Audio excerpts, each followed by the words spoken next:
Today's announcement is extremely interesting for us in Opera.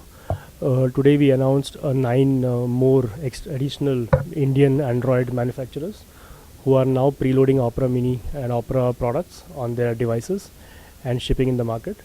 We also made a similar announcement a couple of months back. So if you add them together, we have more than 16 to 17 OEMs today in India who are actually preloading Opera products on their mobile phone and distributing this to end users. And we're extremely excited about this partnership. More significant is the fact that all these OEMs put together constitute 1/3 of the market on the smartphone side for Android. And we are happy that we've covered that market with our partner. And I want to thank all our OEM partners for their support. Another significant milestone for us is that we've crossed more than 100 devices in India alone, which are shipping Opera products on their device. And that's interesting and motivating for the team down here. So if you look at Opera browser, we've been the longest living browser company. We are a Norwegian company headquartered in Oslo. We are the #1 mobile browser in the market, and we continue to have that leadership position when it comes to total number of users browsing on the mobile internet via Opera Mini and Opera products. I think that's unique to us. We have very unique features on our browser which our users like, and that's the reason why we continue to grow our popularity in this market. We acquired this company called Handster in the US, and Handster is now the Opera mobile store.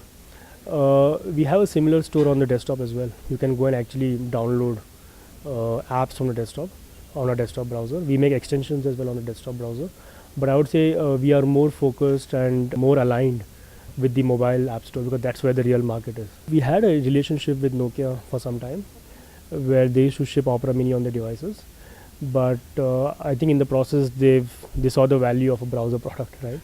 And they acquired a company and they have their own Express browser. They call it the Nokia Express browser.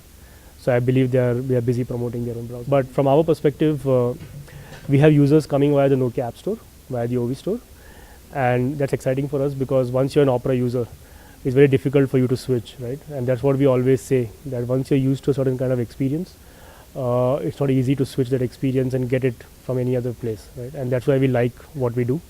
And in fact, in our system today, or in our statistics, what we see, Nokia still continues to have a lot of users of Opera Mini.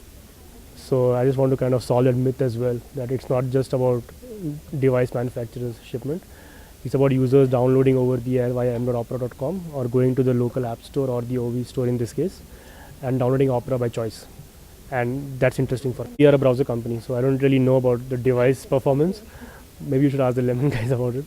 But then I can say this, we work with all of them.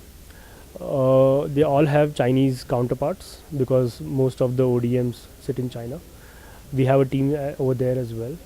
And it's a closely integrated effort that we do.